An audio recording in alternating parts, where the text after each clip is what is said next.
What's going on, everybody? King of Dragons 5000 here, coming at you with another figure review. Today we'll be having a look at the Bandai Power Rangers Legacy Collection, Power Rangers Zeo Green Ranger. Here we do have the Green Ranger from Power Rangers Zeo in the packaging.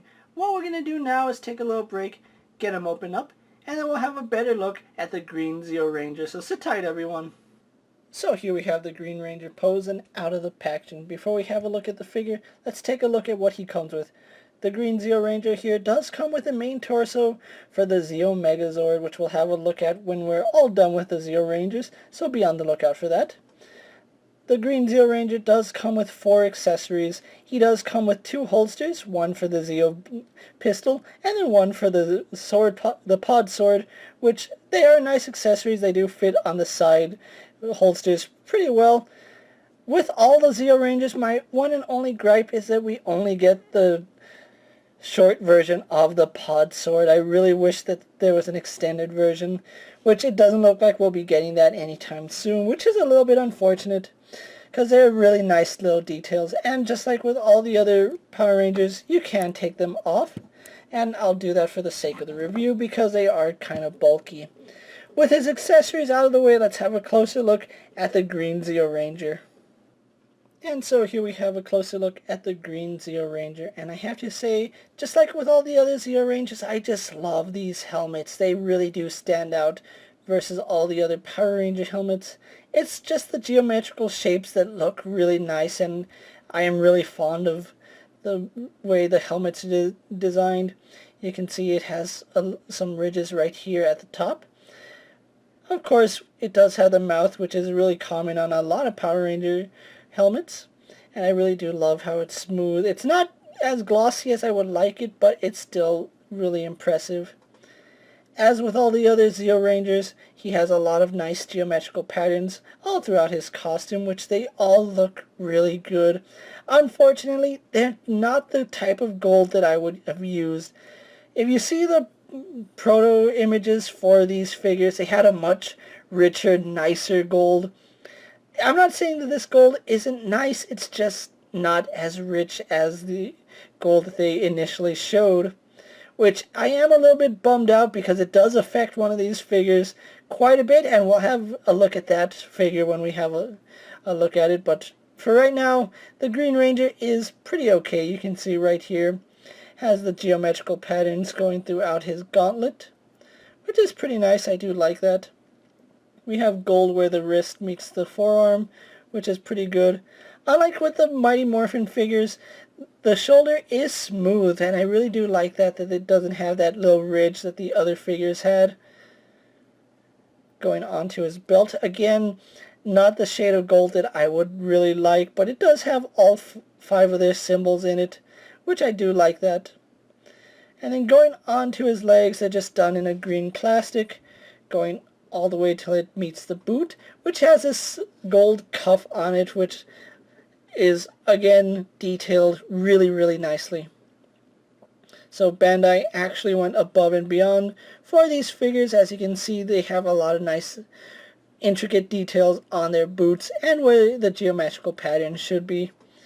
The boots have this little ridge going down the middle, and it almost forms a T right here. It does look really nice, and I do believe that's screen accurate, although these are more stylized because you can see the abs and whatnot. These are really stylized, so if they're not your cup of tea, you're probably not going to like them.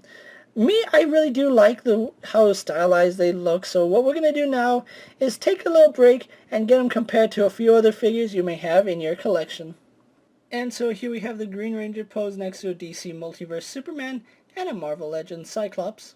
Here we have the Green Ranger posed next to a Marvel Legends Black Widow and a DC Multiverse Jessica Cruz. And although not quite the exact same color, here we do have the Green Ranger posed next to the Mighty Morphin Power Rangers Black Ranger and the Mighty Morphin Power Rangers movie Black Ranger. So with the comparisons out of the way, let's actually have a look at his articulation. Now, he does have the standard articulation for the male figures, and let's actually run through that really fast. He has a hinge in the neck, which lets him look up and down. There is a ball joint in here, but we don't get any side-to-side pivot, and if we do, it's really minuscule. But we do get a rotation there, so we have a hinge and rotation. Arms on a ball joint go out to about there, do a full 360. He swivels at the bicep, double jointed in the elbow. Although we don't get past, well, we get a little bit past 90 degrees. It's not as prominent as a Mighty Morphin Power Rangers elbow, but it's still pretty good. He has a vertical and horizontal ball joint in the wrist, so we can get a horizontal and vertical bend out of that. And then we also do get rotation. We have a swivel at the waist, as well as an ab crunch, which goes back and forward. Although it does click into place, you can actually hear it click. So I don't know if it's supposed to go that low, but I'm making it go that low. Legs kick all the way out, go forward and back. Swivel at the thigh. He is double jointed in the knee. No boot swivel, but we do get a hinge in the ankle, which goes forward and back, as well as forward-facing pin for rocker ankle. So overall, really good articulation on these legacy figures. So what I'm going to do now is take a little break, get them posed for my final thoughts, and then we'll wrap up this review. So sit tight, everyone.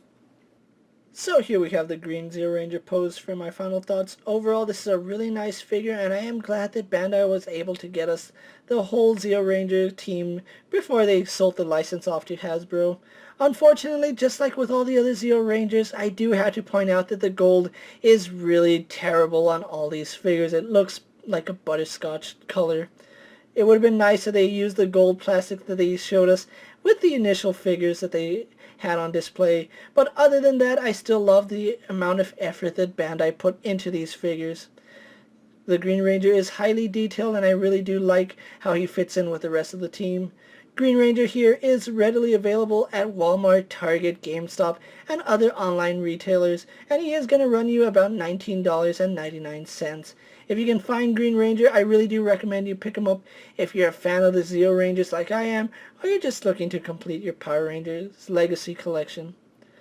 With that being said, guys, I'm KingofDragons 5000. Don't forget to like this video, leave a comment, subscribe to my channel. Go check out all my other action figure reviews, as well as all my other Power Ranger Legacy videos. Hopefully you find them informative. As always, if there's a figure you would like to see me review, let me know down in the comments, and if it fits in my collection, I'll definitely have a look at it. Until next time, guys, I'll see you later. Take care, everyone.